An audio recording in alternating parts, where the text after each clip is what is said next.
Olá, seja muito bem-vindo ao nosso canal da Escola de Ultrassom aqui no YouTube. Meu nome é Karina, eu sou médica radiologista, eu tô aqui para te ensinar. Então, segue o canal que sempre vai ter vídeo, uma vez por semana, às vezes até duas, mostrando os melhores casos e aspectos do ultrassom para você. Eu vou começar com um caso clínico. E esse caso clínico eu vou contar a clínica e depois eu vou mostrando o desenrolar do caso e vocês vão entender. Uma paciente de 39 anos que teve um aborto recente, há uns 3 meses, mas persistiu com alguma dor à direita depois do abortamento. Teve a dor, ela tinha uma característica contínua, relativamente leve, que piorava ao longo do dia e também tinha dispareunia à direita. Ela fez a curetagem, depois desse aborto. E eu vou mostrar as imagens desse caso. Eu selecionei algumas imagens porque a gente tem uma história de aborto, não necessariamente ela persistiu com sangramento, mas persistiu com dor, então o médico pediu para ver o que estava acontecendo no ultrassom transvaginal. Hoje a gente vai falar e eu falo, se você já me conhece, sabe que eu falo sobre ultrassom transvaginal, se você não me conhece, agora está conhecendo e eu só falo sobre ultrassom transvaginal. Vamos lá. Aqui a gente viu um útero que tem um tamanho um pouquinho maior que o normal, 126 ml. E, além disso, quando eu for medir o endométrio, eu achei uma areazinha hiperecogênica aqui, que podia ser um resto, podia não ser nada. Eu vi que o endométrio estava bem fininho, ela estava usando o hormônio também para parar o sangramento, enfim, ela estava meio traumatizada, não queria engravidar no momento, então ela estava usando contraceptivo. Mas ficou um foquinho ecogênico, eu olhei e falei, bom, beleza. Seguimos, um útero um pouquinho maior, um pouco heterogêneo, um foquinho ecogênico, pode ser uma sinéquia, pode ser resto. E aí eu fui ver os ovários, o ovário direito pitiquinho, 3 ml com poucos folículos, 39 anos, está começando a perigo. O ovário esquerdo, também pequenininho, com pouco folículo, tamanho normal, nada a comentar sobre os ovários, mas aqui eu continuei o exame. E aí, quando aqui eu fui dar uma olhada no redondo esquerdo, contar folículo e tal, mas quando eu estava contando o folículo, eu vi isso aqui na região parametrial direita. E ela sentia bastante dor. Ah, pode ser por causa do ovário que está retrouterino, pode ser por conta de endometriose. Ela sentia um pouco mais de dor à direita mesmo, quando eu fazia o movimento com o transdutor. E aí eu dei uma soltada no transdutor e essas imagens aqui a gente tem, eu vou mostrar bonitinho. A gente tem aqui o colo do útero. Como é um útero difícil, ele não fica tão anatômico, mas isso aqui é o colo do útero e aqui o fórnice vaginal e aqui o paramétrio. No paramétrio, a gente consegue ver alguns vasos aqui bem hipoecogênicos, bonitinho, e uma área serpiginosa mais hipoecogênica com umas áreas ecogênicas aqui dentro. E aquilo me chamou a atenção. Espera aí. Inclusive, olha só como ele tem uma artéria aqui. Inclusive, ele circunda aqui a artéria e vem em direção ao miométrio. Então, tinha um vaso parametrial a princípio que estava diferente. E aí eu botei o Doppler, o pulsado aqui, e aí até ajustar, eu peguei um pouquinho uma artéria aqui, depois eu fui pegando, tá, até ajustar bonitinho, percebi que não tinha mais fluxo, não tinha fluxo. Ou seja, aqui a gente vai ver um vídeo? Não, aqui a gente está vendo uma outra foto. Aí eu liguei o color para ver se tinha realmente algum fluxo. Tinha um pouquinho de fluxo nesse vaso, nessa imagem alongada aqui, serpiginosa. E aí o que eu sempre faço? Eu comparo com o lado direito. Eu sempre comparo com o lado contralateral, no caso. E aí eu liguei o Doppler no paramétrio esquerdo e olha só, pintou super bem. Enquanto no direito, não pintou. Pintou de um lado, não pintou do outro. Isso é uma coisa que eu sempre faço, gente. Quando você tem alguma coisa simétrica, você compara um lado e tem uma dúvida de um lado, você compara com o outro. E aí, às vezes, você acha uma resposta bem facinho. E aí, como eu estava já com essa suspeita de uma trombose de vasos parametriais, eu resolvi comprimir. E na compressão, realmente, os outros vasos aqui, aqui, por exemplo, o vaso estava ecogênico, aqui o paramétrio não estava pressionando, aqui eu resolvi pressionar. E aí todos esses outros vasos aqui colabaram, mas esse aqui permaneceu. O que isso me diz do diagnóstico? É uma trombose de vasos parametriais, subaguda possivelmente. E aí eu faço algumas perguntas. Primeiro, como que eu diagnostico essa trombose? Como eu descrevo essa trombose? E o que a gente faz nesses casos quando a gente vê? Então eu deixei um resuminho, e aqui o objetivo não é dar toda a teoria e todo o conteúdo, é mostrar que você pode achar isso também na sua rotina. Então, se você está aqui esperando que eu dê as minúcias de tudo numa aula só, você vai se frustrar, mas se você continuar aqui, você vai ver que tem muita dica boa que te ajuda na prática. Então, trombose de vaso parametrial vista no ultrassom transvaginal existe, sim, e é você que tem que procurar, porque é a causa de muita dor pélvica. Então, vou te mostrar a anatomia dos vasos parametriais. A gente tem, e olha que bonitinha essa figura, a gente tem o plexo venoso parauterino ou paravaginal. É isso que chamam anatomicamente. E na prática, a gente diz que é um plexo venoso parametrial, tal. Ele vai junto com, ele sai lateralmente ao útero e vai depois em direção aos vasos ilíacos. E esse plexo venoso, tem um plexo arterial também, mas esse plexo venoso, ele corre por dentro do ligamento largo. E aí a gente chama de paramétrio. O paramétrio é tudo que tem ao redor do ligamento, interiormente ao ligamento largo, e aí percorrem, e que vai da parede lateral do útero até os vasos ilíacos, e aí a gente tem artérias, veias e linfáticos dentro, envelopados no ligamento largo.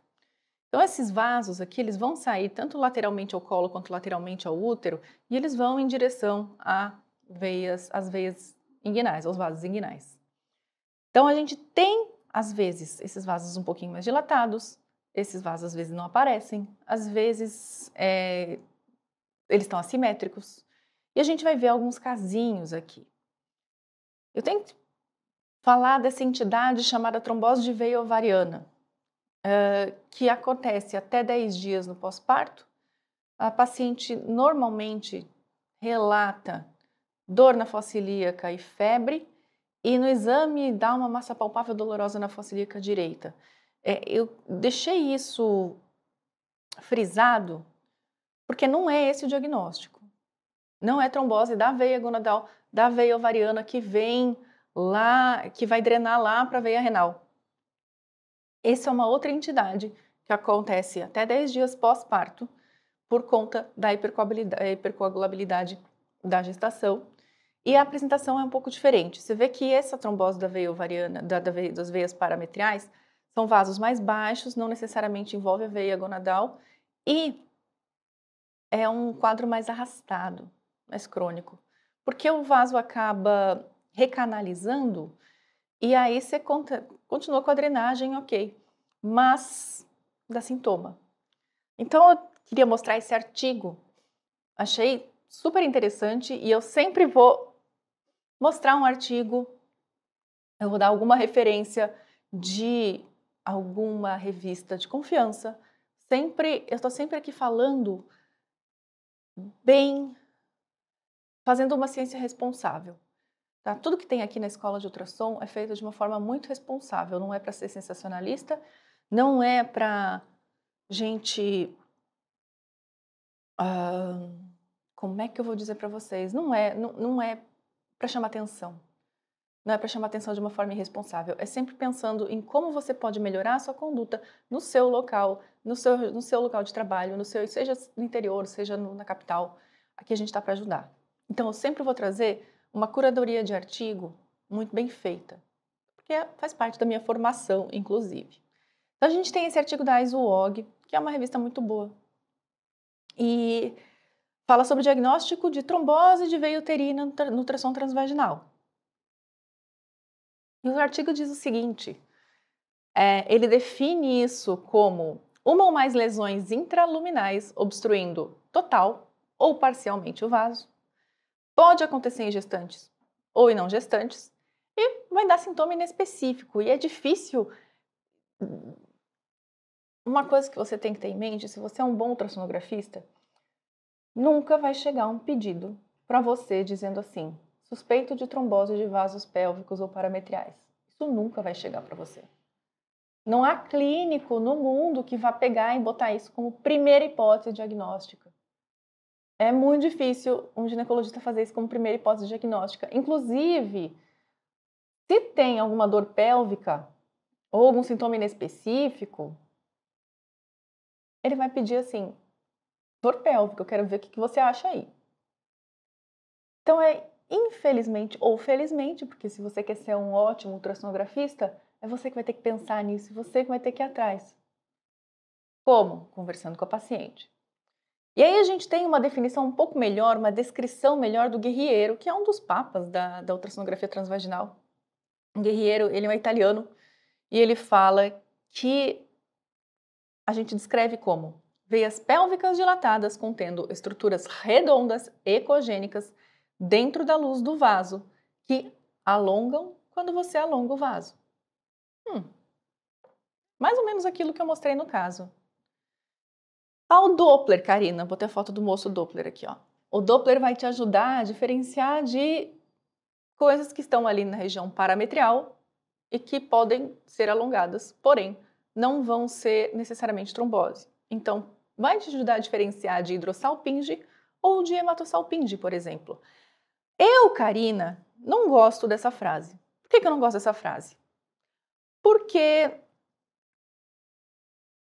eu simplesmente sei quando é um vaso parametrial e eu sei quando é a tuba. Por quê? Porque eu sigo o vaso parametrial a partir do paramétrio e eu consigo seguir a tuba a partir do útero ou a partir do ovário. Então, quando você entende a anatomia de uma forma mais profunda, você não precisa disso para te ajudar a diferenciar, tá? E se você quer saber como fazer isso, adivinha? Segue a Karina, segue a Escola de Ultrassom, porque eu te ajudo. Então, para ver, você percorre o ligamento largo a partir do colo ou do útero, do paramétrio, que foi exatamente aquilo que eu falei. Se você sabe onde você está no ultrassom transvaginal, você consegue entender qual estrutura você está vendo. E aí, alguém pode me perguntar dos critérios. Ah, Karina, qual o critério, qual a medida que você dá o diagnóstico? Não, veja bem, estou falando de vasos parametriais que podem ter qualquer medida, dependendo da paciente, se ela tem congestão pélvica ou não tem congestão pélvica. E, portanto, não sou eu nem eu que estou dizendo, mas a literatura, não tem nenhum critério objetivo, porque em um estudo falou que o diâmetro varia de 10 a 16 milímetros, em outros de 5 a 15, ou seja, varia demais. Eu, Karina, gosto de... E você, se você já me conhece, sabe que eu não sou a fã das medidas. Eu gosto de que, se você sabe o que está olhando, se você sabe o que está percorrendo, se você sabe fisiopatologia, você consegue saber o que está acontecendo, independente de medida ou não. Então, isso aqui mais ou menos corrobora aquilo que eu penso. Não tem um critério objetivo. Você vai ver o quê? Um vaso parametrial com conteúdo ecogênico. Quando você botar o Doppler, pode ser que pareça um tiquinho, se ele estiver meio recanalizado, ou quando você tenta comprimir, os vasos ao redor comprimem e aquilo lá não comprime. O vaso trombosado não comprime. Implicações clínicas, isso eu gosto de falar. E eu acho isso um dado importante para a gente entender o porquê da nossa responsabilidade de ver as tromboses de vasos parametriais. Veja, o pior que pode acontecer, e é bem pior, com uma paciente que tem trombose de vasos parametriais ou pélvicos, é um TEP. A gente quer evitar que a paciente tenha um TEP, que tenha um tromboembolismo pulmonar. E aí a gente tem nos estudos falando o seguinte: em pacientes que tiveram TEP, fizeram um Doppler de membro inferior e o Doppler veio normal, 1/3 dessas pacientes tinham um exame positivo para trombose de vasos pélvicos. Isso visto em ultrassom ou tomografia. 1/3 das pacientes que tepam e têm trombose de vasos parametriais ou pélvicos usam anticoncepcionais orais. E em 10% das gestantes que têm o TEP com vasos parametriais trombosados, o ultrassom de membros inferiores também vai vir normal. Ah, Karina, então eu vou investigar de rotina? Tem artigo que recomenda que a gente investigue de rotina, mas eu acho que precisa de alguma indicação, de algum sintoma, e a história precisa ser bem colhida, de qualquer forma. Então, realmente é um tema complexo, né? E ainda não há recomendação de fazer ultrassom transvaginal de rotina nas pacientes que tenham suspeita de TEP, mas cabe a nós, quando a gente está fazendo um ultrassom transvaginal em uma paciente que tenha alguma queixa no sentido dor vaga ou que tenha estados de hipercoagulabilidade, eu odeio falar isso, a gente procura os vasos parametriais. E aí eu botei aqui embaixo investigar trombofilias. Nessas pacientes que têm tromboses de vasos pélvicos, tem que investigar a trombofilia, porque é um número bem alto, inclusive. Eu não botei o número aqui porque eu acho que não faz sentido. Aí você pode falar assim, ai Karina, e a tomografia e ressonância? Por que eu não mando pedir tomografia e ressonância? Veja bem, agora é a hora da bronca. Por que que você vai mandar complementar com tomografia e ressonância? Se a gente está falando de um diagnóstico que já não é feito de rotina, é perdido de rotina. Se a gente está falando de que a gente está num país relativamente pobre e que normalmente as pacientes mais desassistidas são aquelas que menos têm recursos, se a gente tem menos recurso, a gente vai ter mais dificuldade de fazer um exame mais complexo e mais caro. E olha, você tem à sua disposição um exame excelente para ver essa condição. Então, por que você vai simplesmente ficar numa dúvida, encarecer o sistema de saúde, mandando solicitar um outro exame para complementar, se você pode, com um exame barato, conseguir ver os vasos parametriais e conseguir fazer a diferença na vida de uma paciente? Veja, a gente está falando de um exame muito barato que, se você sabe anatomia e fisiopatologia, você faz diagnóstico. Não faz sentido você ficar pedindo exames mais caros, isso encarece o sistema de saúde, isso torna todo o plano de saúde mais caro, isso muda. No SUS a gente nem comenta. E eu acho que a gente tem uma responsabilidade social, sim, em... Poxa, a gente já está fazendo um exame relativamente barato, vamos tentar resolver com um exame barato? Tá bom? E aí fica como dica da Carininha. Se tem alguma dor pélvica a esclarecer, qualquer dor pélvica a esclarecer, qualquer. Se você viu vasos dilatados ou assimétricos, muito assimétricos, tipo na direita de um jeito, sei lá, medindo até 0,3, na esquerda até 0,9, você dá uma procuradinha, comprime. Se você não viu nenhuma outra causa para essa dor pélvica, nenhuma hidrossalpinge, nenhuma endometriose grande, nenhuma MIPA, você dá uma olhinho no Doppler, pesquisa ali os vasos parametriais, dá uma comprimida, tira um pouco a força, bota um pouco a força. E aí você vai conseguir, pelo menos, procurar, se não, achar. E eu quero mostrar esses vídeos, e aqui é um casinho, olha só, uma trombose parcialmente... Deixa eu botar aqui de novo. A trombose parcialmente... obstruindo parcialmente aqui o vaso, ó, ele veio daqui, ó, aqui, aqui, aqui, aí ele some. Ó, mais uma vez. Conseguiu ver? Esse é um outro caso. Opa! imagem tubular alongada dentro de um outro tubinho preto. Olha, ele está indo e agora está voltando. Isso aí, só no modo B você consegue dizer que é uma trombose parcialmente recanalizada da veia gonadal. Você bota o Doppler só para confirmar. Você vai estar apto a ver isso aí. Você vai ver. Eu até narrei, nem sabia. Então, eu queria te convidar a fazer parte da Escola de Ultrassom. A Escola de Ultrassom é um projeto meu e do Augusto, meu querido sócio, e a gente tem essa motivação e essa ideia e esse propósito de levar os melhores conteúdos de ultrassonografia numa proposta de atualização contínua, de educação continuada e de melhorar a qualidade da ultrassonografia no país. Escola de Ultrassom, você clica no link que está aqui, conhece a nossa Escola de Ultrassom, é uma escola de ultrassom por assinatura que vocês vão ver que em breve vai ser uma das maiores da América Latina. Tá bom? Obrigadão e até o próximo vídeo.